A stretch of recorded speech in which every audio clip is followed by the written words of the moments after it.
Hello, everyone, and welcome back to the Move Abroad Coach podcast. Today, I have two very special guests with me, Grover and Nova, a queer couple who moved from Massachusetts to the Netherlands with 2 kids, 2 cats, and a dog.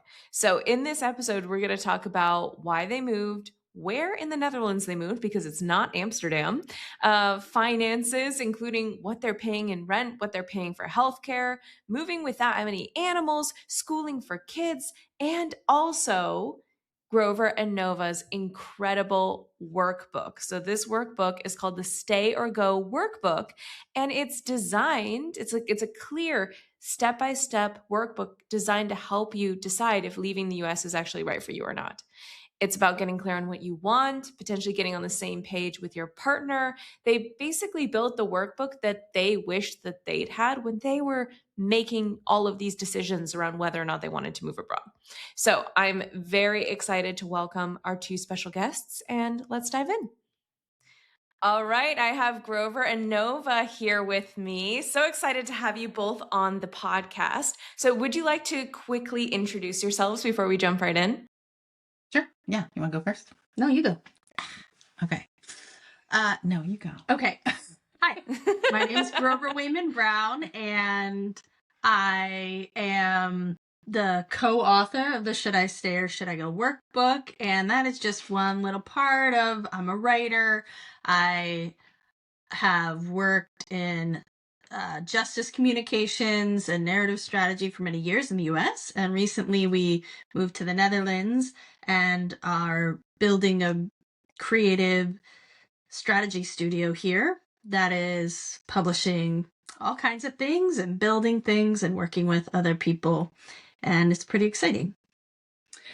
And my name is Nova Wayman Brown, and I'm also co-author and visual designer of the book. And I've spent the past almost 3 decades in design and user experience in the tech industry in the United States, both mainly in the Bay Area and around San Francisco and Oakland, and then also on the East Coast. And so together, Grover and I have a really complementary set of skills that we bring to this creative studio in terms of communication strategy and visual strategy and our ability to build things and promote things. So we are building a cool new way to move about the world. I love this. And I love when, a couple has a very good complementary skill set. And I want to talk to you both about your books and also about your move, because I'm sure that people are going to be very interested in that process, moving abroad with kids and pets at the same time. I moved abroad with a cat and a baby. You moved abroad with 2 kids and 3 pets, and kind of that before and after and why you chose the Netherlands. But because we brought up the Stay or Go workbook, let's just dive into that first. So tell us a little bit about what that is, who might want one, what do you mean stay or go? Tell us more. Sure. So there's a pretty large and ever-growing amount of resources for people who know they want to emigrate from the US and need some help figuring out how to do it. But what was true for us as we spent more than 5 years in a process as a family with each other, being like, how do we get the life that we need and want in our current context? And should we stay in the US and try XYZ to make that happen? Or should we try to go live somewhere else and build that? And if so, where? And if so, how? And what would be I need to leave now versus let's try this in a year, right? Those kinds of questions we were circling over and over and over and over again for many years together. And, we're the parents of 2 small kids. They're not small anymore. When we started the conversation. When we started, it was in the pandemic. One of them couldn't even read. They were on Zoom school, right? And we were texting each other the horrors of the world across the house, or, whispering to each other in the front seat of the cars we're driving around, trying not to stress them out, but also trying to have deep and difficult conversations about what do we really want out of our lives? What do the current pressures and threats inside the US, how bad might they get? What would be the extent at which we would not accept them, right? These kinds of questions are not simple.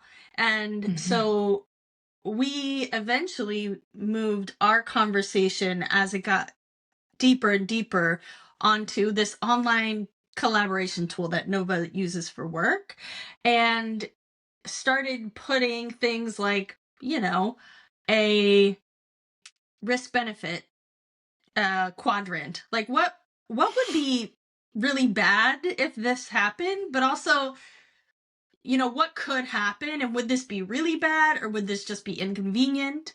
How likely was it to happen? We had quadrants that were like likelihood versus how bad it would get. And then we like dot plotted the stuff on our quads. We went like so scientific about it. Sorry to interrupt, may I? No, please. The other things that we were doing were sending each other articles about like either horrible stuff that was happening or like, this is the way this country is dealing with it. So here's how I see like Canada, this area is doing this. Norway had a great approach to the pandemic in the beginning. Then it didn't. Yeah. And then, we started like researching European countries. And then we had like a sustainability and climate crisis quad. So we were like, who's actually going to survive the climate crisis? And our Miro board ended up like, so it's an infinite canvas. I don't know if you know what that means, but like it just kept growing. And so we couldn't have a long conversation one-on-one if anyone with kids knows that you're constantly being interrupted. And also you have to manage your stress level. So I have a 2-year-old, so I'm right there with you. So, and also you're tired. You're like, right, tired, right? You've never been so tired in your life. So having these really like just loaded conversations about the state of the world and the state of the country and the state of what's happening in your backyard and what the racist guy up the street is doing. Like those conversations, they have to have a container that you can put in and then go have your life, because otherwise you're basically bringing it with you everywhere. So we created this online container for ourselves that had all of these decision-making tools. Like Grover's got a PhD in communication and Grover's like the captain of research. So Grover started loading all the research in there, and I'm like, okay, I need to be able to visualize this. And so this thing grew and grew until we realized we have a book. We wish that these tools had been available to us, so we built them. Yeah, and then we put it in this book format and shared it. Because another thing that was happening as we moved from what could be, essentially the what could be phase, which is sharing articles across the house of like, hey, did you know that the retirement system in this country starts at 62, or, these kinds of did you knows, moving from that phase to like, okay, but really like, where could we live given our skill set, our genders and sexualities, right? Like, where could we live, these other kinds of constraints as you move more and more detailed into what's actually realistic and possible. We started talking to our friends and community about it. And what we learned is that more and more people were also having these conversations, not in as in-depth a way as us most of the time, but they also found it deeply overwhelming. So in many ways, they didn't have an infinite canvas, is what you're saying. They didn't. But not yet. No, not yet. We're Although, wait, we did share it with 5 different families because people are like, wait, what do you, can I have that? Yeah. And we're like, yeah, totally. So we cleared our stuff out and then just shared a template because it was helpful to people to be able to. I'm already thinking right now, there were so many of my clients that would love something like this, and doing really extensive research, especially, when you have a whole family involved. Like we haven't had this person on our podcast yet, but they had extensive medical issues. They had a trans child. Like, so they were doing all this research on like, where is like a safe place to move, both, physically, but then also acceptance. And she had documents and documents and documents of research kind of in Google Docs, kind of stacked on top of themselves. And it would be nice to have a place to put it. Hard to manage, right? It's hard to get in there and remember where you were, or where was that thing that that was so important to me last week, Right. And another part of it too is that when you're a single person, by meaning you're alone or you're a parent with just one child, you can generally make decisions that you hold for in your brain for yourself, or you know what's true for yourself, even if you're always in relationship with like your parents or your best friends, right? These kinds of people. But when you're in a partnership or you're part of a family with other people that you might want to make the move with, people have different priorities or different longings, right? And if you don't take the time to surface them, then there's one person making decisions about how he, she, or they feels, and the other's kind of being pulled along. Versus if you Yes. are approaching this big decision and you take a step back, our worksheet has, worksheets that you could fill out together, or you could download a second one and do them side by side to say, okay, let's take 10 minutes and fill this out. Like, what are you most worried about? And what do you most need, right? These kinds of questions. And then it gives a tool to talk to each other more honestly and without just spinning down a sort of whirlpool of anxiety or the fights you've always been having about this or that, Yeah. right? It takes... I see this happen a lot, right? One person, especially, in my programs helping people move abroad, one person is kind of the leader of this move and is, coming to more of the sessions, like taking the lead on it. And then the other person potentially is kind of just following along and kind of voicing their opinion haphazardly. And so then you want to sit down and get to the bottom of it. And that's one thing that my husband, Chris, and I did is all my clients that I have, I'm like, make a list of the 10 most important things to you about this country that you're moving to. And don't make them together. Make your own lists. I made my husband, Chris, do a list. And then we sat down and I'm like, okay, here's some things that are really important to me that aren't important to you and vice versa. So how do we get the combined, importance? And where can we compromise? Yeah, exactly. There's also this permission that I find we have to give each other to dream bigger. So, like, I think you can make assumptions about your partner, about what's important based on evidence of what has already happened, as opposed to the longings that they have that the circumstances in the United States have not made possible, like the ability to write novels and be able to afford to just write the books that you want to write, right? We never have had the luxury in the United States of being able to do that while we're holding our very full-time, sometimes over 40 hours a week jobs, plus our children, plus we can't live without a side project. So, we're very busy people, and we have constantly been trying to aim towards how do we make the life that we want to have, and without actually stating those things out loud and being able to visualize those things, you don't know them about each other necessarily, even though we know each other very well. Right. But being able to give each other permission to like, actually, what's the dream? Right. And like things like Nova's a writer. And we're both writers. And so since we met and got together 15 years ago, it's been like, Liam, we like to write. We're writers. And the story that I came up with, it was like, you can't really be a full-time independent writer unless you're rich or can live without. Right? Like, and We're in the same boat. My husband just stopped working to work on his writing, right? His novel. So I'm like, it's really cool that we're able to do that here in Spain. We wouldn't be able to do that in the US or probably not in like Sydney or anything either. Exactly. Yes. And, I was diagnosed with multiple sclerosis when I was in my mid-20s, which is a pretty young age for a pretty scrappy person to suddenly become almost fully reliant on the medical system forevermore and to have to shape my life around that. And so that's meant that I've always had to have a job that provided health insurance, or when Nova and I got together, Nova was often the person holding that responsibility. And so it meant that somebody in the US always had to have a full-time W-2 job that provided health insurance for our family. And as we were approaching this, sitting down and being like, oh, so you want to write, but you want to write, you want to spend most of your time or large chunks of time writing. And I also want that.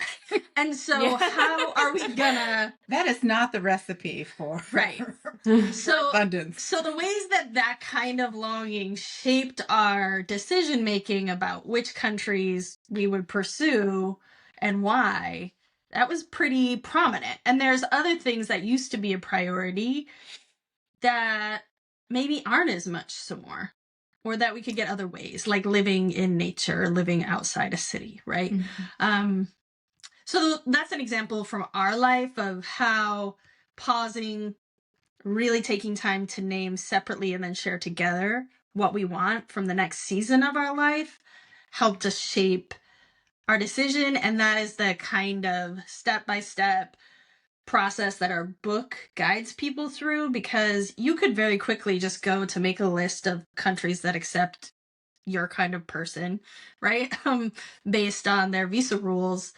But that's kind of putting the cart before the horse, I think. I completely agree with you with that. Yeah. Because so many people say to me, where can I move? What countries can I go to? And I'm like, no, what do you want? Like, what do you want your life to look like? Like, what are we working towards? And that's why I think this, I'm like, okay, how do I get this my hands on these books? Because I'm like, yes, this is so important, because if you don't think about what you want your life abroad to actually look like, then you're just going to be miserable in a prettier place with better healthcare, right? Like, you know what I mean? Like, it's just, you have to think about what you actually want rather than just what you're allowed to have. Yeah. Yes. And also, I see people like reproducing the life they have in the US or thinking they need to reproduce it, right? So they're like, well, we have to have 3 bedrooms. Do you though? Because if you live in a city where your kids can run to the park without you, which is true where we live, it's awesome. And like co-working spaces are $50 a month, right? Like there's all kinds of ways in which what we assume in the US or need in the US for our life, it just isn't necessarily true in other places. Might not need a car. We got rid of our cars. I have never had a car. It's also blissful without a car. The amount of money you think you need to make. Like one of the things that we found super important was to actually do a financial assessment of what you're spending your money on in the United States, because there's this assumption that, oh, I need X amount of money because in addition to the amount you pay for insurance, you also still have to pay out of pocket. For us, it's tens of thousands of dollars out of pocket every year, even though I had the best insurance.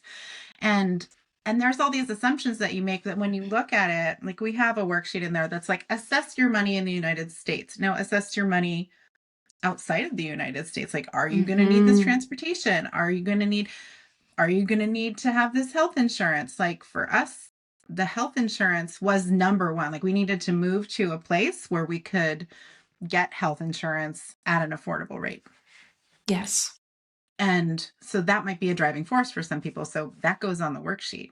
And then you get to look at, okay, well, within this framework, what are the countries that are available to me? There's so much pressure too, especially because I work with a lot of people who work for themselves in any capacity. And there's this idea of like, well, I'm not making that much for myself yet. I can't possibly move. But if you're moving to a place with a much lower cost of living, that solves that problem. And even I want to talk to you about this actually, because I have a lot of people saying to me, oh, the Netherlands is expensive.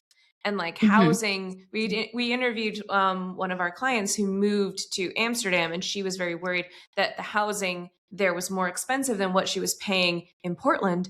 But I told her, I was like, we got to look at the whole picture here. How much are you paying for health insurance as a self-employed person? What about your car? Like, let's look at, car insurance. Let's look at the full picture. And they realize, oh yeah, actually, even though housing might be more, my life is cheaper. Or so many people say to me, oh, but the taxes in Europe. And I'm like, okay. But like, what are you paying for healthcare? Like, let's look at the full picture here. And public transportation. And, like, that I feel good about the taxes that we pay because of what we get out of it. I mean, we're about to do our first tax year here, so I'll see. But just looking at the tax rates comparatively on income tax, I'm like, it's like 8 or 10% difference than what we pay at the level that we have to earn at in the US to pay our bills, right? Like we have to earn at a level to afford our life in the US, and that level is lower in the Netherlands. Substantial. Right? And the Netherlands tax is just like the US goes up as you go up in income.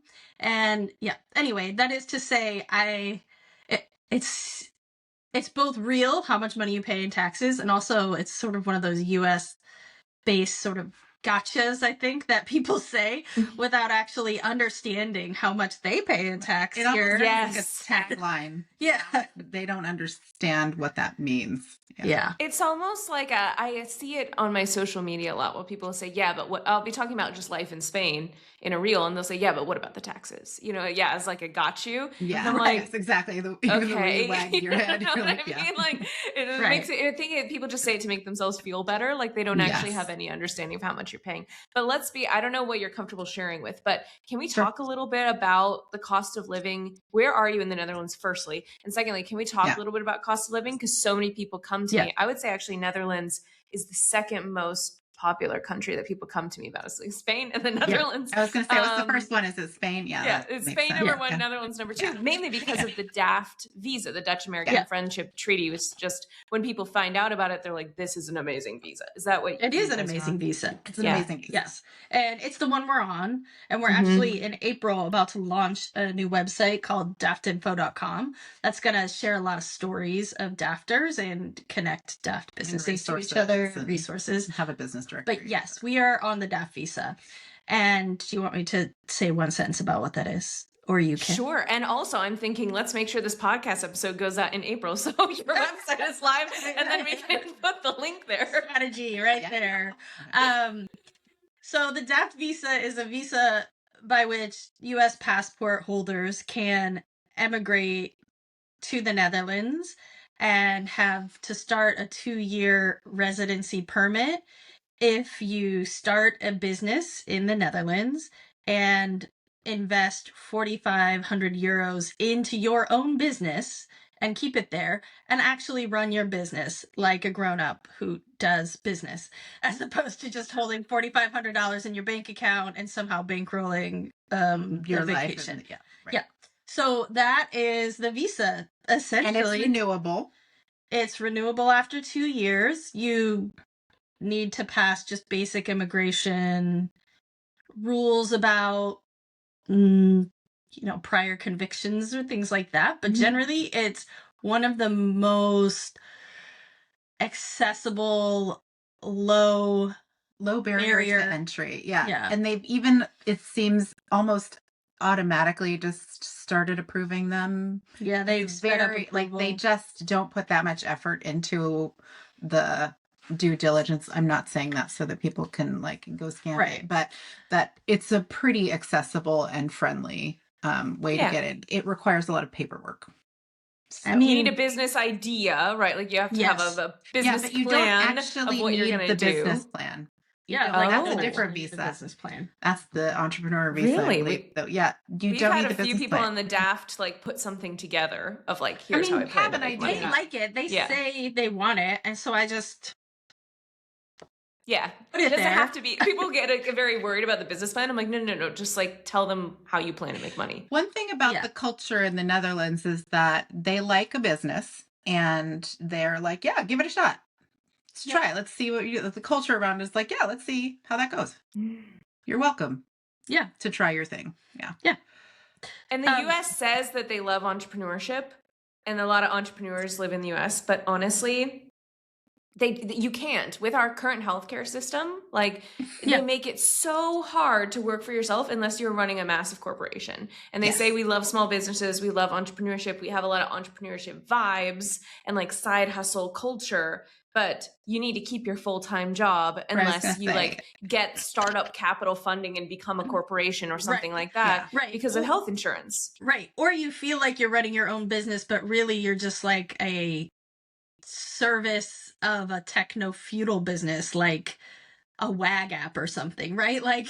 You have to move through these apps that gatekeep you in order to run your own business so much in the US, whereas here, it feels so much less like that. It's very much a place where we're surrounded by small businesses.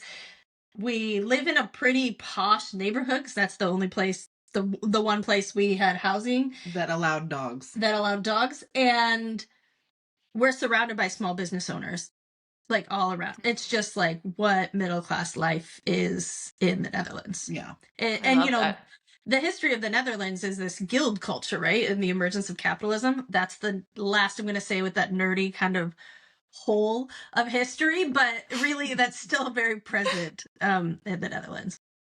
You did ask where we lived, so I'm going to say that. Yes. We live in a town called Breda, and it is about a 20-minute train ride to Rotterdam. So it is still, you know, big city adjacent. It's about a 1-hour train ride to Amsterdam if you get the good train.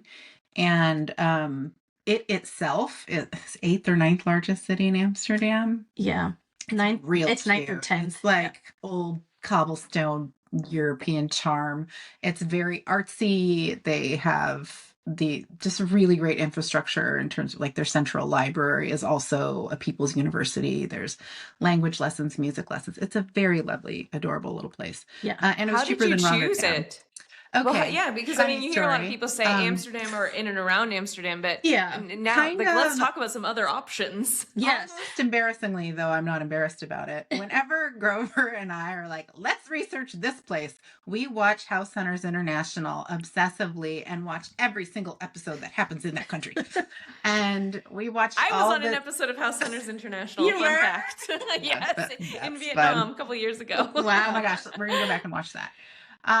So we watched all the Netherlands ones, and Breda came up twice, and I was like, what is that cute little town? Let's go there. And if you want to pick up we actually visited. So, you know, in this, Nova's like, what is that little place? Let's get it. I'm like, okay. Oh, look, it's a city. It's actually like a 30-minute train ride to Antwerp. It's just on the Belgian border.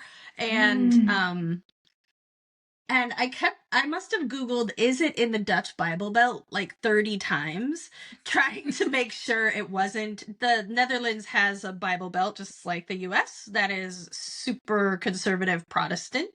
And I did not know that. I don't know, fun fact. Yeah. And so Gouda is on the edge of the Bible Belt, but Breda, called Gouda in the United States. That's right. But Breda is not. Breda is in a part of the Netherlands that was formerly Catholic. Anyway, so it has a culture of carnival, and it's a little more easygoing, and it's a little friendlier. Super friendly. In that people chit chat on the street and say hi to us, just warm. It's very nice. And so Nova was like, what's this place? Let's look at it. And I'm like, okay. Kept Googling the data to sort of check that it was the kind of place that we would want to live. And so when we came, we had booked a ticket to come to Europe the week after the election in November 2024, and knowing that we wouldn't know the outcome, but that we'd want that option. And so we came here and went to Norway, and we had to pick, we didn't have that much time, but we had to pick like 3 cities that we were going to seriously check out. And, you know, Nova was raised in the San Francisco Bay Area, and I spent my young adult years in New York City and Durham, North Carolina, and we raised our kids for a time in the Bay Area, and we were pretty done with big cities. So we had moved out of the Bay Area to Western Massachusetts and lived with bears and beavers, right? Like, we were enjoying our quiet, slower life and had really no desire to jam ourselves back into Amsterdam or another big city where we're trying hard to make life work fast and small, which is... I just did not want to pay Bay Area, New York prices for an apartment. I just did not. No. I just ethically did not want to do that. Yeah. So although you don't have to do that in Amsterdam or Rotterdam, as evidence, but so we were like, okay, what's a place that's more affordable but still a city? And so when we visited, we stayed in The Hague. We thought Hague was our top contender. Then we're going to visit Rotterdam, and we had to pick one more city that we could go to. And we decided to go to Breda. And on the train ride here, there was a nice person on the train that started chatting with us. And it turned out he lived in Breda and his girlfriend lived in The Hague, and they transferred back and forth. So they were like, we told them why we were coming, and they were like, live in Breda. It's nicer. And then we got there, and it's a very quaint, like Roman style, Roman era downtown near the train station. And it was raining and cold. And we went to a little dollhouse museum with our kids, and then we kept walking. And we love libraries. We're a family that spends a lot of time at the library. So we went to the local library to check it out and see what it was like. And it was absolutely amazing. It was having a retrospective on Dutch video games, because Dutch video game school is set at the design Turns school out in Breda. It's like the gaming capital of Europe. Yeah. Who knew? Who knew? And like, we are not a video gaming family, but they had taken online gaming and made it analog. So they were having kids shooting tennis ball Frogger in the middle of the library atrium, which one of our Love this. children spent a lot of time That's doing. so cool. They had a 3D printer maker space in the corner that another child gravitated to. And And making 6-foot puppets. yeah, There was just like workshops. We spent 5 hours. in we the spent 5 library. hours in the library. You're like, doing we- scouting trips right, though, right? Where it's like, Yes. we love libraries. Let's go to the library because we live Yeah. here. We want to be able to go to the library. I'm like, yes, that's how you do a Yes. scouting trip. Yeah. Like back in the Bay Area, less so in Massachusetts, but in the Bay Area, I would never have just let my kid go somewhere without me supervising it. But in this library, like it's a massive place. Each one of us was like on the other corner of the place. I was like on the 3rd floor checking out the People's University. Grover was like reading through books. I was interviewing people who worked there. One kid was making 6-foot puppets. The other kid was making their first character in a 3D video game VR scenario. It was Right, like, with supervision and staffing just hanging around. It just felt so resourced. And in the middle of this library is this little cafe where elder folks were just drinking wine, drinking wine and stemware, laying and laying like chess. having their lunchtime meetup or hangout in the library. It sounds like such a perfect place to raise a family. I'm like, maybe I should. Well, no, I love Spain, but I'm like, maybe I should. Right. Go there. You should visit. Yeah. Definitely visit. I'll but visit. It definitely felt like where you go, you're like, oh, this is what it looks like when a town / county / country takes, like, actually invests in people. And Yeah. it felt like I had never seen that before.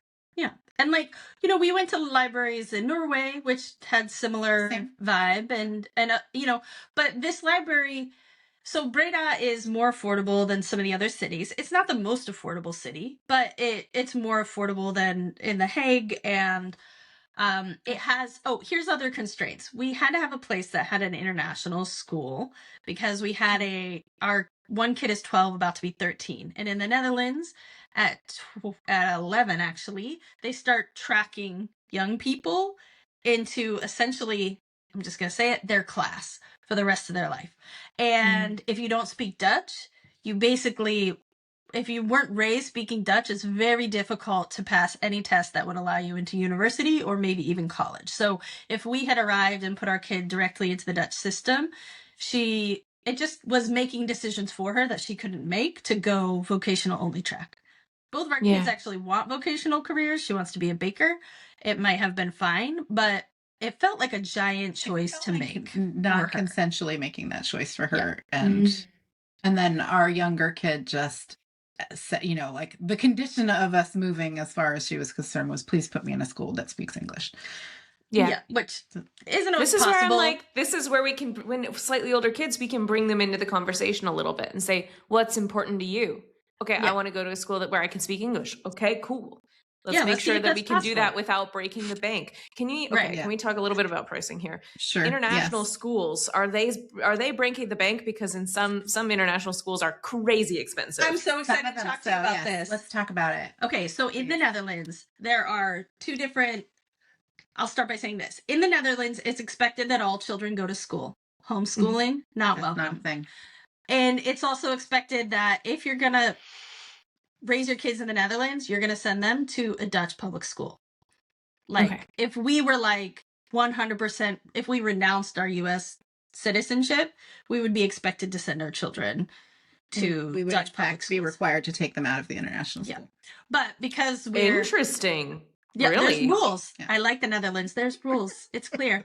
And then there's international schools that are similar to the US or other places where it's like you pay, they're going to charge you the most that they can, and your child's going to have this very specific experience with children I just from all looked over at the world. the one in Rotterdam. It was like $24,000 a year, which is probably even on the cheaper side for some of the private international schools. But not our school. The Netherlands also is has a insane. system that's called Dutch International Schools that is partially government subsidized and that has standards that these schools that are in this network need to meet, such as teaching students Dutch and following a Dutch school calendar and things like that. And so it cuts the tuition price down significantly. So I'll just name numbers, which is that our children's one's primary, one's secondary. They're slightly different fees, but our children's school fees are about 8,500 euros a year.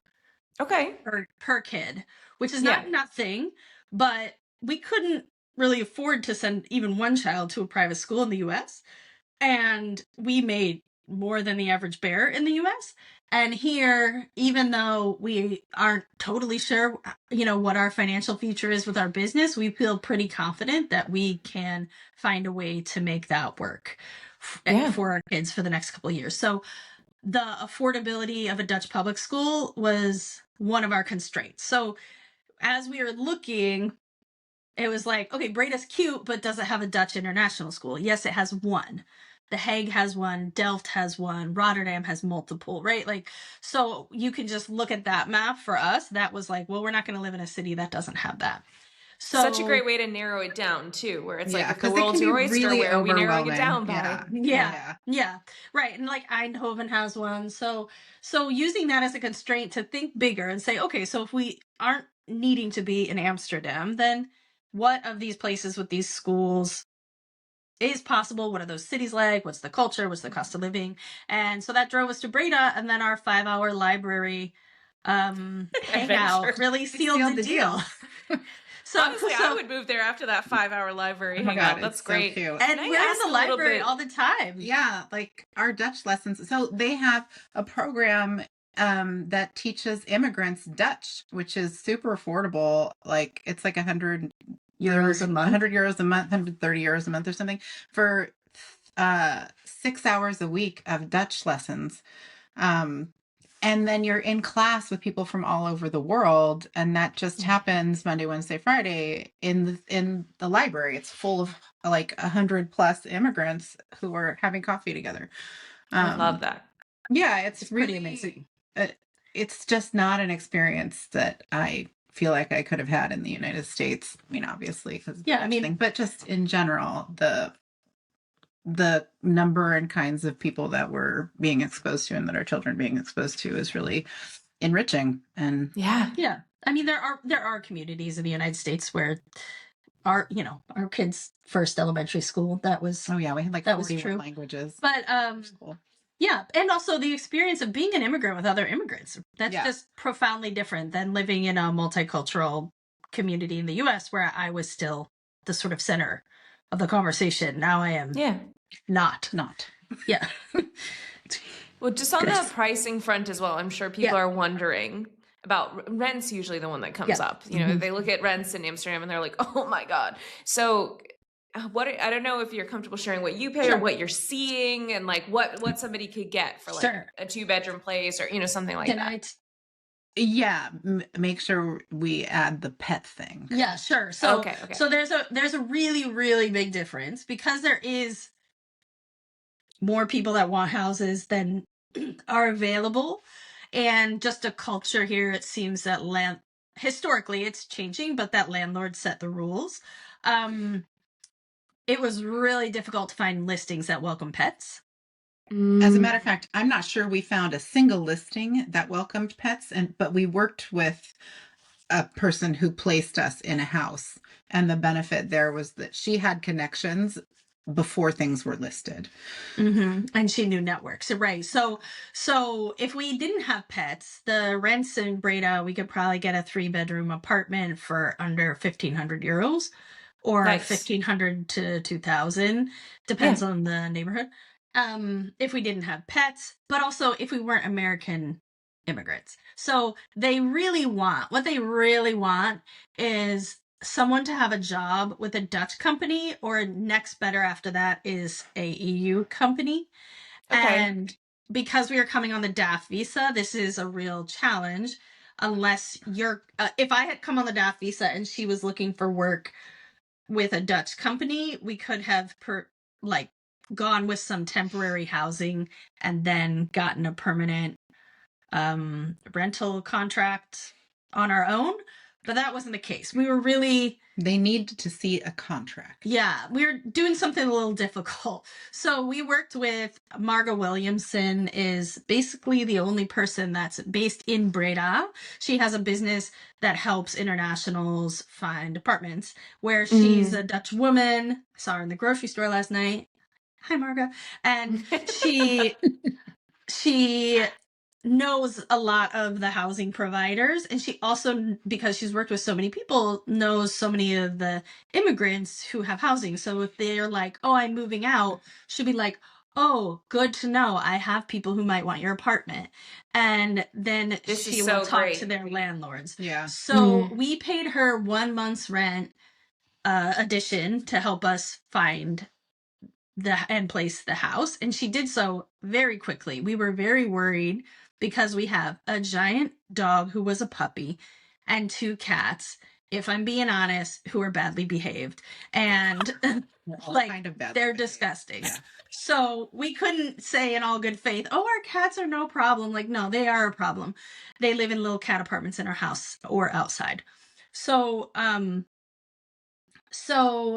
we pay, can I just say, we pay 2,700 euros a month for a 4-bedroom townhouse in a posh neighborhood, like I said. And that is about what we pay in mortgage in the US for our also 3-bedroom house with an office that we... And an acre yard. And no yard here. I mean, we have a little postage stamp of a yard here. So that is definitely the top of the market. And when I tell Dutch people how much we pay, they are shocked and horrified. They, for the most part, would not pay it. Yeah. So we definitely are paying a premium to be American immigrants who had, or just immigrants in general who have pets and who had an external income. So when we moved here, Nova was still full-time employed by her US company that she had been at for more than a decade. And that was stable enough for this landlord who had lived internationally. He's Dutch, but he's lived all over the world. He was like, yeah, I understand that. What's happening here? He was pretty chill, probably partially because he worked with Marga. And then the people who lived here before, one of them was also an immigrant, and they were just moving out. So we even got Marga in here to give us a video tour while they were still living in the house. The previous, who are now our neighbors. They just moved next door. Yeah, I've definitely seen, like, from my experience in Malaga as well, like the landlords that got back to me, or the agents that got back to me, they historically worked with people who were from overseas, or, you know, there was like an international family in here before us that had 4 kids. So they were like, oh, 1 kid and a cat, fine, easy, you know, or like that kind of thing. Or we worked with we were looking at another place with a landlord. His son was traveling the world as a digital nomad, like moving from country to country every few months. And he was like, oh yeah, and I speak English. So like, and a family from the US and Australia, that's fine. Like, no problem. And they weren't asking me what's your NIE and what's your, they just wanted to see my bank statements to prove that I could afford it. And it was fine. But there were a lot of people who did not respond to us. And I don't blame them, because when you have a 2-year-old and a cat, they're like, maybe we'll just go with a Spanish family. You know what I mean? And then in the Netherlands, it seems like the landlords have an extraordinary amount of power, like legally, before you get into the place. So like US non-discrimination laws are not. There's some things that we were asked for. We were like horrified. Like we had to send pictures of ourselves. Right. Yeah, it was like we had to have a family, like, welcome, a picture of our dog and like a little welcome situation. And we were like, this is super illegal in the United States. However, once you get in, the tenant has a lot of power. So it's hard to get you out. I mean, it still goes month to month. He could sit where, after a year it goes month to month, but there are really clear, pretty strong tenant laws. So that is to say, that's the cost. We shared the money with you. Yeah, and no, that's great. And I think people will really appreciate hearing numbers. It would be, you would find a place much less. But if you are either an individual or someone looking for a 1-bedroom, that's where the market is super, super, super competitive. So like 1-bedrooms in the sort of like 800 to 1200 range or whatever. I think that's what Mark says. Like really hard to find that because there's just a lot of need and not a lot of stuff. Yeah. And also then like sharing a room with a roommate. I've heard that like Dutch folks don't want non-Dutch speakers living with them. And so, yeah, it's not like Craigslist. Do people even use Craigslist anymore? It's just not like you're going to reply to a Craigslist ad and move right in. Colors. There's like, there's other strategies you'd have to use. Yeah. And especially as a DAFT seeker where you have no proven income yet. Like really DAFT, you're showing up and you're like, I'm a giant, beautiful potential. And so. But the catch-22 there is in order to register your DAFT, you need to have a permanent resident. You can't use like an Airbnb. You can't use a temporary residence. You actually have to be living somewhere. But how, one might ask, are you going to prove your income if you haven't registered your business yet? So that is a bit of a catch-22 in the Netherlands, that if you are a couple and one of you has an income from somewhere else, it becomes exceedingly much easier. Yeah. Or we had Monica on the podcast who moved to Amsterdam, and her business was already making some money. So that was a little bit easier because she's, they're moving with an already existing online business. So she's like, look, this is how much I've been making. And she also did work. I remember her telling me she did work with some sort of an agent as well. And she was really worried about it. And she was like, we found a place in a week. It was fine. Definitely worth the money if you have that. Yep. I was really worried about it, and we found it within the first, and it was the first place we looked at, but it was perfect. It exceeded our expectations. Yeah. Well, I need to ask you about moving with 2 kids and 3 pets. How did that go? Sure. Yeah. I will say, even though I'm the one that came with did I come with the cats and both kids? Yes. Even though I came with the majority of the creatures, I think Grover had a harder time of it. So the way we split it up, the large dog, and arriving in a new country to an empty home with no furniture. So Grover spent the month with the dog and putting furniture together in a place with a spiral staircase, 2 spiral staircases. Yeah. It was a lot. So I'll say how we did it is that our kids wanted to stay for the summer and do summer camps in the US with their friends. And we have moved many times, so we know that setting up a house with children is brutal because they just want a place to sit. They want their stuff, and you're like, the comforts. Enjoy this floor corner. They want the comfort. An echoey house is not comforting. Right. So I came first with the giant dog who was too big to go under a seat and had to be flown in a crate. And when you move with a giant dog internationally, it has to be in the cargo, and only a couple of airlines actually fly pets in cargo anymore. Mm-hmm. For us to the Netherlands, KLM was basically the only game in town. I could have flown to Germany with Lufthansa or Air France to Paris, but I didn't want to transit through Europe on trains with a giant dog and as many suitcases as I could drag with me. So we did have Carissa come on the podcast who did this to Paris and did the train, and she had like a big dog as well with the muscle on, and everyone was like, "Oh my god!" Oh my god! So it's a lot. It sounds exhausting. Also, it's super important to note that airlines won't fly your dog if the temperature is over a certain amount or under a certain amount for the health of your dog. Like your dog could die on the tarmac if the temperature is not right. Right. So when you're planning a move, look those numbers up. Yeah, so we were flying in late June, and I thought late June is better than August when they came because it won't be as hot. But of course, there was a heat spike that week in the US and Europe. So it was a real journey. I ended up getting our dog on a flight within 12 hours of her international health certificate expiring after the fourth canceled flight and And a week after I had planned on being here, arriving in the Netherlands. Right. And they were getting canceled for you because it was too hot to take your dog. Is that Not correct? even because it was too hot, because there's only certain kinds of airplanes that KLM will allow a dog to fly in the carriage of.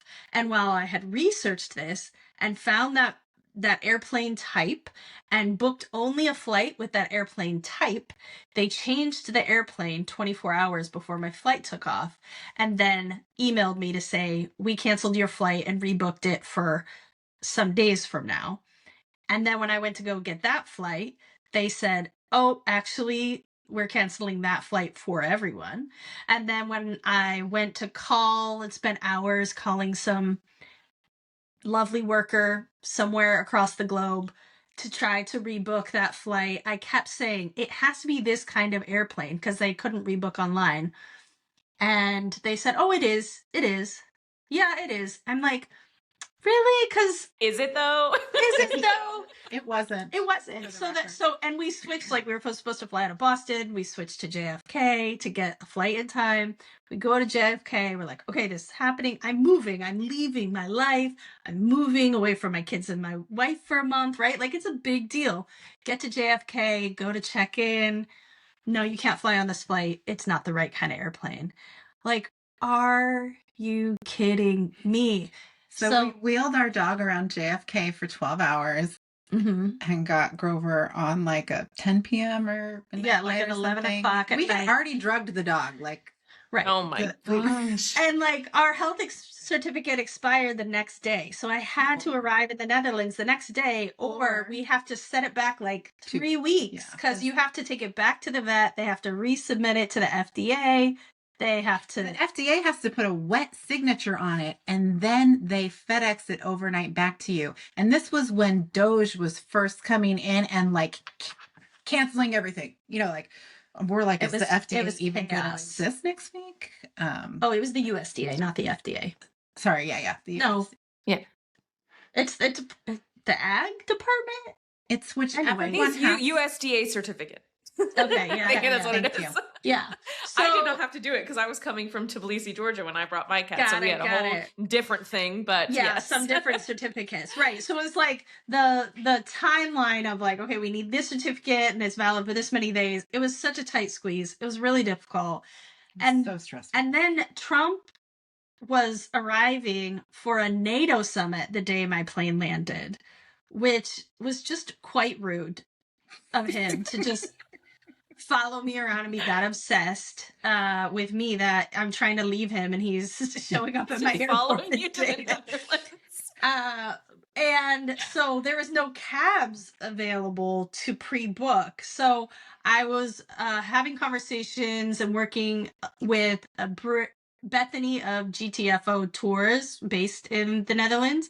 And she very kindly tried coordinating and eventually got someone she knows to rent a van and come and meet me at the airport and put my dog in the back of the cargo van and our suitcases and drove me 2.5 hours in traffic, because trains are faster than cars in the Netherlands, to Breda to drop me off. So it was a real journey getting our dog here. She's never leaving Europe. She lives here now. She's a European duck now.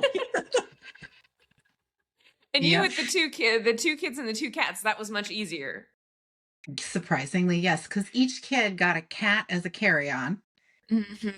So you know how you're allowed your personal item and your carry-on. So the cat was the carry-on. Then they had their backpacks or whatever. And the biggest effort for us was getting all the suitcases to the airport. We just, had friends drop us off, and then, it was kind of easy sailing. And then when we landed, Grover's like, we're not going to need a car. There's a lot of us.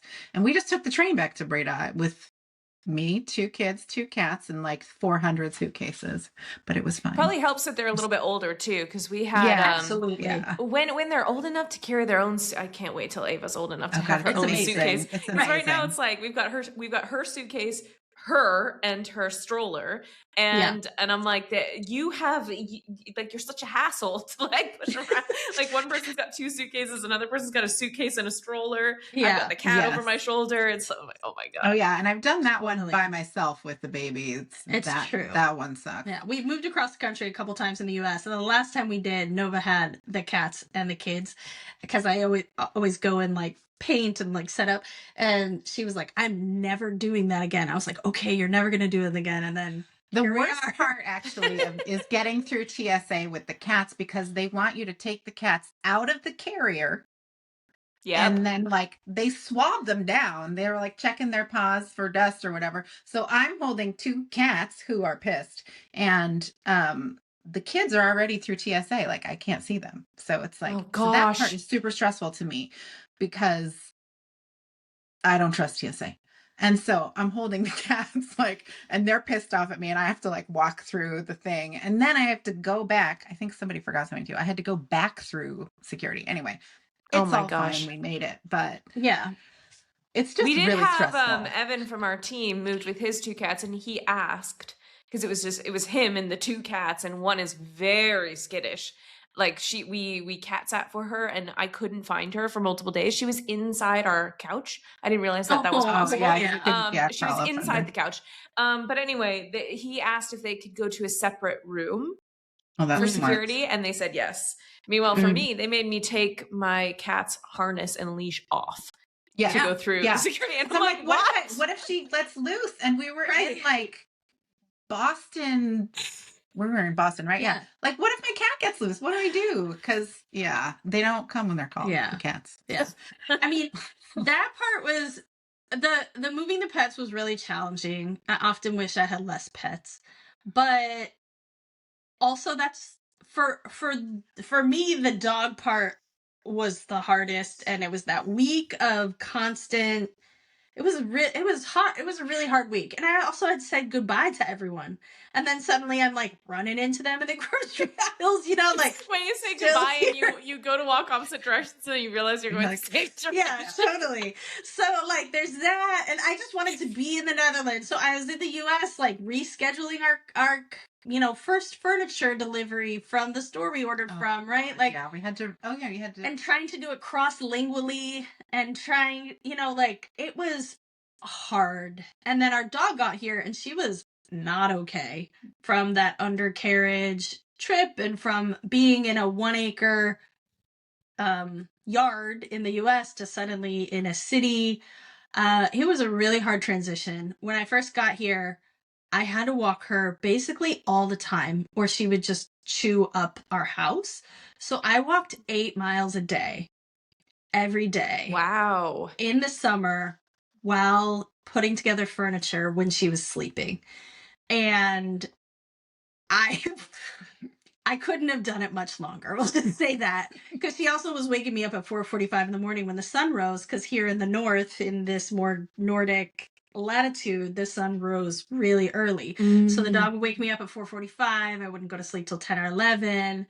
And I was just doing physical labor all day and standing with my phone, my Dutch, very affordable. So speaking of money, like cell service in the Netherlands is 1/10 of what we are paying in the US, right? Like, so I'm on my very affordable cell service, trying to translate every delivery alert and every piece of information just for hours. It was. Can I ask, pretty brutal. In that moment, were you thinking, what the hell did I do? Or were you like, No. you know what, this sucks, but like, that one. I'm still glad I'm here. Mm-hmm. Yeah. Yeah. Definitely that one. Why? I'm sure people listening to this are like, okay, this sounds horrible. Sounds really hard. Yeah. So tell us your thought process there. Well, life in the Netherlands is really nice. It's like,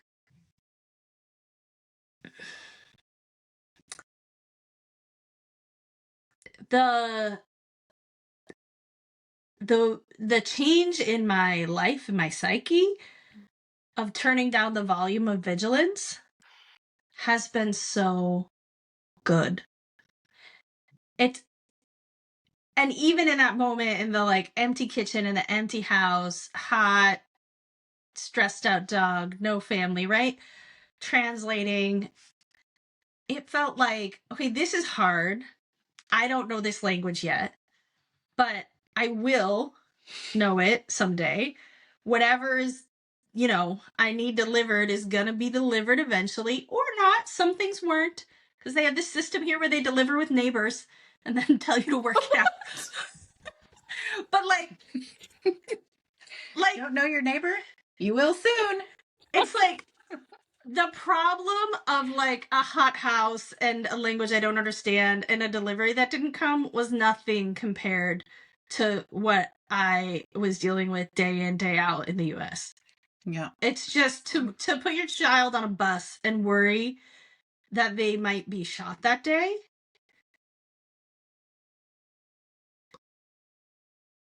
And then to do it every day for years and years and years. And to choose to keep doing it was a contradiction that was excruciating to live with. And then to open it up and see that someone else's child had been shot by the police, by a mass shooter. I mean, those things are still happening. I don't no longer feel that grief, but I actually can feel it now. Like I can feel it, the empathy for other people without tightening my own hatches and worrying about my kids in that way here. They ride off on their bikes to their school and I feel great. Like I'm just like, bye, have a great day. So the way in which that the change towards what I'm worrying about is a delivery it's so not even comparable. Yeah, I think that I think that gun thing is so huge. The here towards the end of the year in the Netherlands, people go nuts with fireworks, and apparently this was the last year they were allowed to, so they went like really mega nuts with the fireworks here. The fact that I can say to myself, that's not a gun. I know it's not a gun. I grew up in Oakland, so I know what a gun sounds like, and I know it's not a gun here. And I never knew that in the United States. And I was always like, there's always something. Yeah. And just in general, my nervous system has calmed down so much here. Yeah, things got so intense in the US that even, I tended to live in liberal bubbles in my adulthood. I grew up in rural Ohio and like it was Trump country before Trump country kind of vibes. Yeah. And even in Western Mass, I started to worry if I like brake too quickly or cut someone off, I'd have this moment where I was like, oh, they're angry. Are they going to pull out a gun? Right? Like to have that just as part of my daily life. That's not normal. I have, in fact, been chased at gunpoint on the freeway. Yeah. Yeah, no, it's not normal. Like a almost uniquely United States experience. Yeah. And like here, if I cut somebody off in the bike lane, they might yell to me in Dutch, get the plague. Yeah. But like, I don't care. Yeah. Or you say you're sorry. And like we've had the experience where friends came here and their kid cut somebody off and he was really mad. And then he was like, I'm so sorry. And the guy's like, I understand. And then he like, yeah, like he got hurt. Like he fell on the adult. Oh. Right? Like, and it was the kid's fault. Yeah, and he had the like pain reaction at first where he was yelling, but then he was like, took a minute and was like, it happens. I understand. It's okay, I understand. And he got on his bike and went on his way. Wow. Yeah, and like our kids could ride their bikes in Massachusetts. There's a really amazing bike path, but on a street, I feel like get to the bike path is so dangerous because drivers act like they want to murder bikers in the United States. So Yeah, or they're just not paying attention. They're like scrolling on their phones. Our right? teachers in Dutch class were always like, why do Americans are so excited about biking? Can't you bike in the United States? And we're like, no, like you can, but it's very dangerous. You can barely walk in a lot of places in the US. Yeah. Yeah, people, yeah. In Alameda, people were getting hit by cars on the sidewalk. Yeah. The county supervisor got killed on the sidewalk. Wow. By a motorist when we were living there. Yeah. So that is why standing in the kitchen, I didn't think, oh, maybe this isn't worth it. I'm so glad that you shared this, because I just see, and then, we just hosted a big boot camp recently. We're recording this in March for anyone who's curious. So we just hosted a really big boot camp where we have a lot of people coming who are really quite serious about the idea of moving abroad, but maybe aren't 100% yet. And the questions that I get and the fears that I hear is kind of well, what about X? It's those, but what if X happens? And a lot of times we don't think about like the fact that the US is not that safe or stable or secure or normal, because it's normalized to us, or cheap or affordable. Yeah. And it's just normalized to us because we've been living there for X amount of time. But in reality, the things that we worry about in the US, people are just not worried about in many other countries around the world. No, not. No. It's amazing. And also, can we talk about money again? And healthcare? Everyone always wants to talk about money. And everyone wants to hear about money and healthcare. So it's related. Just in that, like, I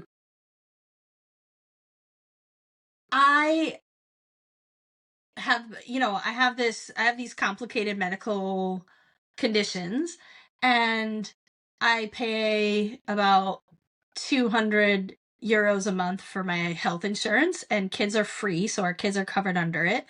And I go to what's basically the general practitioner, and he just hands me off to the specialist. The specialists are all in one hospital here. The hospital is beautiful and delightful. Has a cafe. It doesn't smell. It's like nice to be in. It's like a hotel. It's lovely. Ooh. Yeah, it's great. And then I go and I have MRIs and I have all these other things. And I got my, like, your share of, there's like a copay of, like, you can choose it, but like what I'm responsible for is up to part of my bills up to 300 euros a year. And like, I get these bills as like 18 euros. Okay. Right. Like, the stress of worrying, will our like whole year be ruined financially if my kid breaks her arm, or if I, get sicker with my MS. Not having that, it's profoundly shaped what like how I see my future financially here. And takes away so much of that underlying agitation or anxiety of, like, literally being like, please can you get down with our kid did break her arm last year, like, I cannot have you re-breaking your arm again. Like, like, just like, kids here are expected to be a bit wild and free, and they're expected to go places by themselves, and it's expected that it's like, it's not it's complicated because Dutch really, they're all about like moving around and self-responsibility, but also there's not this sense that there's something profoundly wrong with me that I have this condition or have to go to the hospital. It's just normal. It's like, if something's hurting, you should fix it. Yeah. Also, I think they scan. Oh my God. This is so interesting about the healthcare. Remember when we got that thing in the mail? We're like, what is this? What's this? So we got this packet in the mail. This is totally related to healthcare and money. We got a packet in the mail that looked like a DNA sample swap. And we're Okay. like, is the government expecting us to give a DNA sample? Like, what the F? And then, Grover goes upstairs and I'm First, a like photo from my translating. real estate agent now, or my And, landlord, now a DNA sample. Like, and what I is was like, this? oh my God, Grover, you're never going to guess what this is. It was a home cervical cancer screen. So Oh, here's how the Dutch work. $3.99. Hey, you have a residency now. Now we're going to send you, we're just going to make sure that you don't have cancer. Right. I think you have a cervix. I'm sending this to you. This to you. So you can, and then send it away. And then they send you a letter that says, hey, you don't have cancer. So that's amazing. It's just like and I went from, I'm not giving the government a DNA sample to, ooh, we don't have to go to a gynecologist. Yeah. And like That's so sort smart of- because they catch it early too. This saves the government so much money They're so in like pragmatic. treating advanced cancer. You know what I mean? Yeah, exactly. And so many, it saves them so much money and hours and hours and hours of doctor's appointments just to do the Yes. cervical screening, right? It took me 5 minutes at my house. I mailed it off. It's done. And then my mom came over the holiday and I had to take her to the ER because it seemed like maybe she got sick. I thought maybe she had pneumonia. I had no idea what to expect, but I felt confident that if I went to the ER, it wasn't going to break the bank. She didn't have a doctor here. I didn't have a doctor yet. And we just like showed up as random people at the ER at the end of her visit where she saw very nice doctors. She actually texted my brother and said, I want to get sick in the Netherlands all the time. Can't wait to get sick. Young, handsome doctor was helping her out. And it cost $200 at the end of it. That's it. That was the whole thing. We owed them and then they were apologizing. They're like, it's so expensive. I'm like, well, it cost me $1,000 to go to the ER in the US with good insurance. I'm like, what is insurance even for? I mean, I've What been is- talking with right, people yeah. about this. Yeah, Like, otherwise- sometimes you end up paying more even if you have insurance because you don't get the non-insurance discount. And it's like, this is broken. Obviously, it's very broken. It's very broken. So here, just like in the United States, I find myself not making doctor's appointments so that because I thought maybe I don't want to afford that, right? Like, even though I know there's something wrong. And here I'm like, oh, we can go to the doctor and check that out. And I'm like offering to pay a copay at the physiotherapist. It's like, no, you don't pay a copay. You have the insurance for that. So those kinds of things, I think people don't realize it's like tens of thousands dollars cheaper when you live in a place where they are caring for their citizens. Yeah. We often Everyone are always talks about how moving abroad is so expensive. It's like, yeah, you have to outlay some costs to get yourself over there, right? And getting the dog onto the plane, probably not the cheapest, but then once you get there, you save. It's like, oh, okay, my rent is maybe a little bit more, but the amount of money that you save in healthcare, not having a car, and then also your physical and mental health as well, which we talked about, like that fear sending your kids every day on the bus, or oh, I can't send them out with my bike, with their bikes, or the constant like political oppressive news, like all of that, that's a non-financial cost still. Like, it still costs you. Yeah that stuff really takes a toll. So I don't think there's been any moment where we have thought, what are we doing, or have regretted it. I think that we actually regularly look at each other and go, it still feels right. Yeah. And you've been here about a year now? 7 months. 7 months. Oh, okay. Yeah. I mean, I definitely miss the people. summer, that makes sense. Yeah. Mm-hmm. I miss people. For some reason I wrote down that you'd been there for a year, but I'm like, no, Rochelle, it is the spring, not the summer. But I have a question for you. I have one final question, then we can talk about where people can get your book and where they can find you. Sure. I could talk to you all day if I didn't have another meeting coming up, but yeah. So my question for you is, there are a lot of people, like, not too long ago, 7, 8, 9 months ago, like, you were seriously considering this. But I mean, if we go back even further, for years, you were sending each other articles and information, and this is where the workbook came from, right? Just the conversations back and forth of, should we really do this? So there are a lot of people listening to this podcast who are in that spot where they are sending articles to their partner, or like compiling information, or thinking, oh, I'd like to do this, but I'm not sure. So what would you say to them, or even to yourselves, if you could go back in time and talk to people who are in that situation? That's a great question. Well, I think this might circle back to the book. I think that some people really struggle with whether or not to leave and then stay in that state of not having decided for a long time. Not making a decision is a decision. Yeah. One thing that I think is important is that for some people, not leaving is the right decision, but it should be a decision that you got to, having done the reflection work and the this is what I'm longing for work, etc. And so what I would say is to ask yourself the hard questions. One thing that Grover and I are really good at in our relationship, and therefore this is how we were able to have these conversations, is that we have hard conversations. We ask hard questions and we are honest with the answers.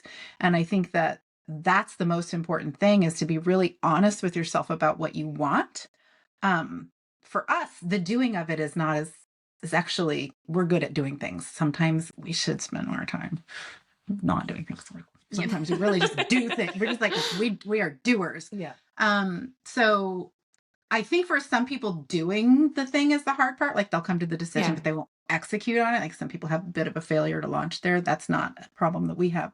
But I think it's really, really important to ask yourself, what are you longing for and what is possible? I think a lot of people are not able to, or don't give themselves permission to have the big dream or to admit what their longings are. And so, or to admit what's not working, right? Yeah. So I would say this. I would say everyone has an opinion. Even people that you love will have an opinion, but it's not actually about you or your life most of the time. Yes. It's a lot about them. Yeah. And give yourself the credit and the honor yourself enough to actually take your life seriously, to just do the work.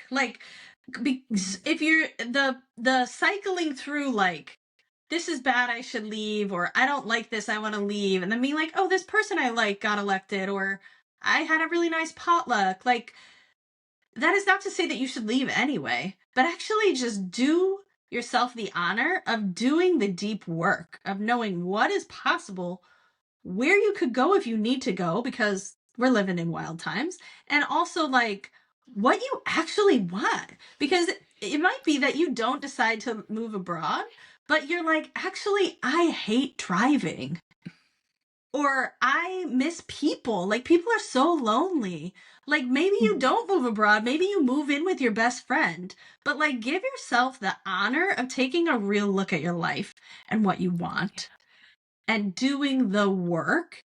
And also looking forward and looking at what's really happening. Because a story of community versus a reality of community are often quite different.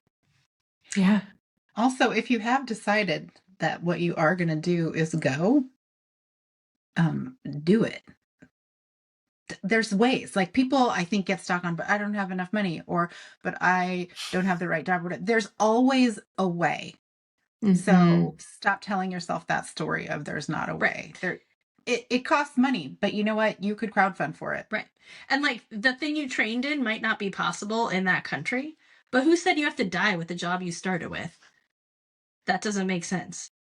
You might walk dogs in Albania when you move there or whatever, and that's not what you trained in, but you might have a great life. Yeah. Yeah. I'm actually thinking of my aunt who quit her super fancy job at a bank to be a professional dog walker. She's never been happier, actually. That's right. Yes. She hated that job. Yeah. I mean, I would venture to guess that most people in corporate were not, when they were kids, oh, I really want to just be in corporate.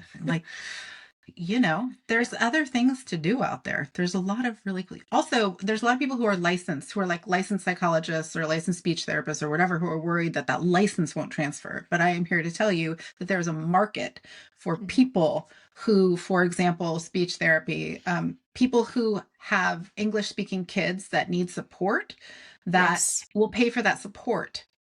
I think there's an entire market here in Breda for that in particular. So I think that I think you should just think a little bit outside the box. You don't have to immediately go realize that you need to spend a year getting your license in the new country. Like what are the options there that people are needing? Do some research on what people who are English speaking are looking for if you don't know the language yet. On the ground or online. On the ground or online. Right. Yeah. Awesome. Well, thank you so much, Grover and Nova. And I'm curious, where can people get this workbook? Also, you have the website for people that are interested in the DAFT visa. Where can people find you? Are you on social media? Let's give them all the links, and I will put the links in the show notes. So no panicked typing here. Great. Thank you.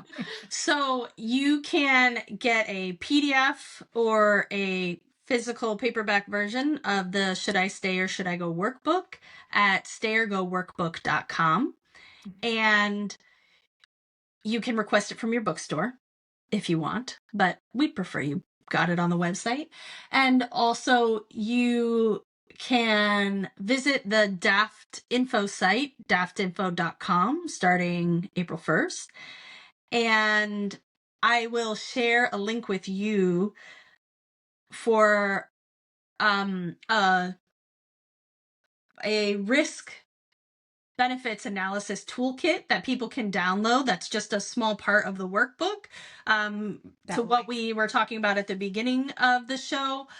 I'll send a link that if people sign up for our email list, they can download this toolkit and get started. Nice. Yeah, that'll be a URL just for your listeners. Yeah. Perfect. Yeah, it'll be special Grover link Wayman for you. Grover Wayman Brown / Move Abroad Pod. And then I'm on Instagram at my name. Nova's on Instagram at Nova Brown, and our workbook is Stay or Go Workbook on Instagram, and I also am on Substack or YouTube. I believe mine is Nova Brown Writes, but we'll send you'll find us. We'll put all the links. Yeah. Well, thank you so much for sharing this with us, and I'm very excited about your workbook as well. It just sounds like such a, and I think many people listening to this are going to want one because it's such a good conversation tool for people. And also, even if you're going solo, just getting you thinking about what do you want and put, what's spinning around in your brain, like onto the page. Just get it down. Then you can stop like obsessing or chewing on it or whatever. I also want to say one thing that was super important to us was that the imagery in the workbook was delightful because it's a really hard topic and we made it super bold and bright. It's pretty gay, but here, let's just flip through it and show you stuff. No, she's got to go. Okay. No, it's fine. It's like for those who are watching on video, it's beautiful. Yeah. If you're listening to the audio, it's hard topic, really pretty. And so we wanted to give people something nice to look at. No, I love that. And I think I recently got an ADHD workbook because I was diagnosed with ADHD recently. And it's just it's fun and it's pretty and it's bright and it's colorful. I see someone pointing at themselves over there. I'm getting background too. It's just nice to something that can be overwhelming to have that visual nature. And I know you were saying, Nova, that's part of your background as well. Yeah.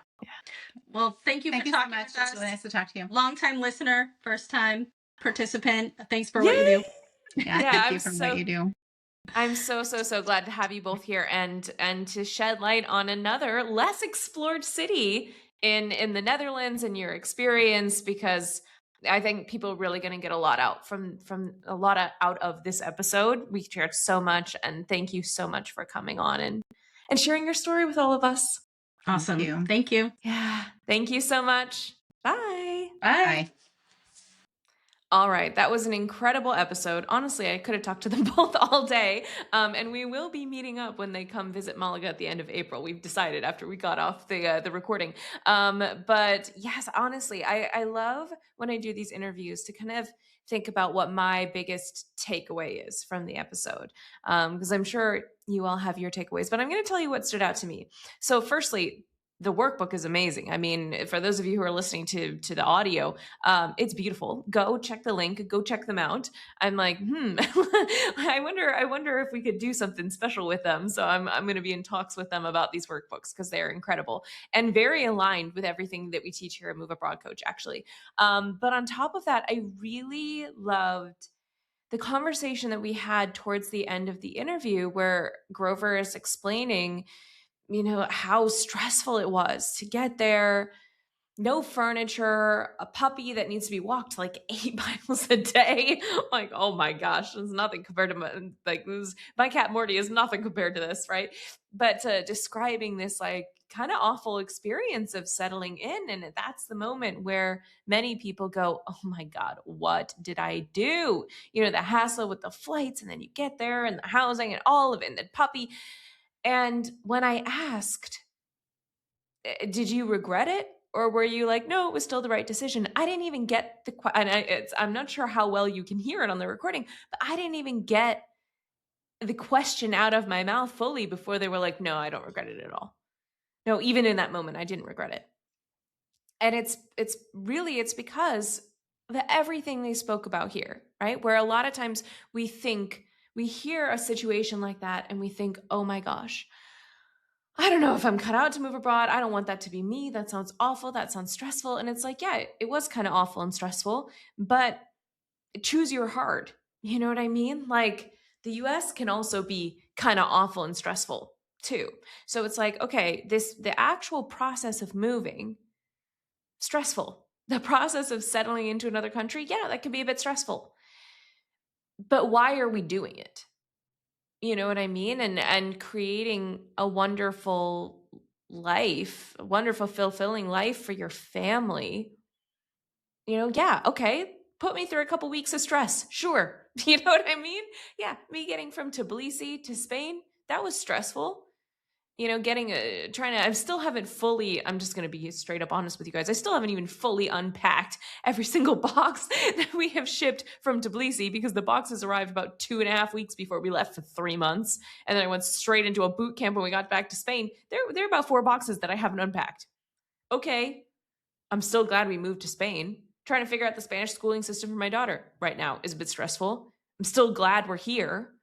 And this is something where I'm so glad that we touched on this because a lot of times we hear about stuff that we think that our move is just going to be this like 100% positive magical experience once we land in the new country.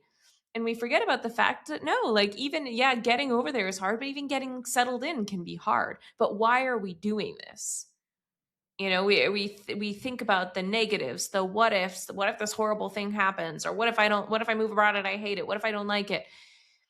But really we don't stop to compare it to what we're leaving. And it's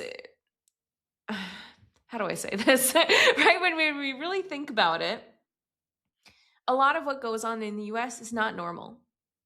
Right? Like our gun violence, not normal. Medical bankruptcy, not normal. If you don't feel safe to be who you are in your own country, that's not normal. And so, yes, sometimes our move might not be perfect.